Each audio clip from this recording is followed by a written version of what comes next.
So here's what I did. I wrote this little function to tell a story. The story I want to tell is, for over all the states, let's group the states in terms of the number of pending points in that state, and then for each of those number of pending points, say all the states for which there are 10 points pending, how many times did max wins decide to roll versus how many times did max diffs decide to roll? And just consider the ones in which the two differ. So throw away all the states in which they take the same action. Let's see what that looks like. Let me just describe briefly what I do. So I start off, I have a default dictionary, and the default is that I have two values, 0 for max wins and 0 for max diffs. Then I go through, get the two strategy functions to apply to the state.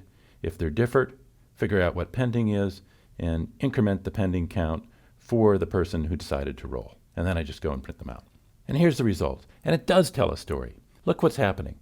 When I have a small number of points pending, most of the time the two strategies agree, but when they differ, it's the max diff strategy that's deciding to roll.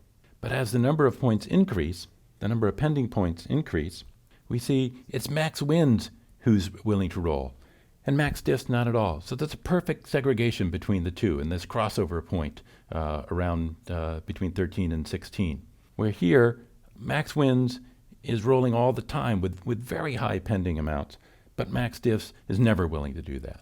So what must be happening here is, here 300 times, max wins has 24 pending points and he's willing to roll. It must be because the opponent is just about to win and he says, even though I'm risking 24, I still want to win the game, so I got to roll. Max diff says, are you crazy? I got 24 points on the board. I'm going to reap them right now, and yes, I may lose, but I'm really going to cut down that differential. So look what this story told us. I thought that this man in the arena who was playing the max diff strategy was going to impress the NPA scouts by playing aggressively, and it turned out that the story was completely different. So what does that tell us? Well, first it tells us that there's an interesting distinction about how we wrote our function to maximize differential.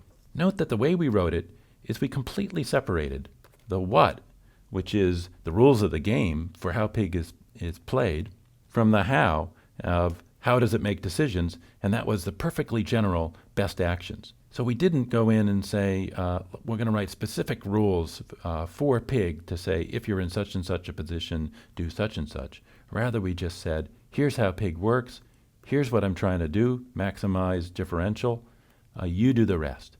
And so the results that came back were surprising to me because I didn't really understand how the what and the how interacted. But I was still able to write a program that maximized the differential, even though I didn't understand what that program was actually doing. And that's the power of breaking up these aspects into what's happening versus maximizing. And the second part that's interesting here is that I was able to do exploration. So it wasn't just that I built a monolithic program that could do one thing, is that I built a set of tools that could explore the area. And when I wanted to understand something that was different from what I originally did, I was able to do that because I had the tools around.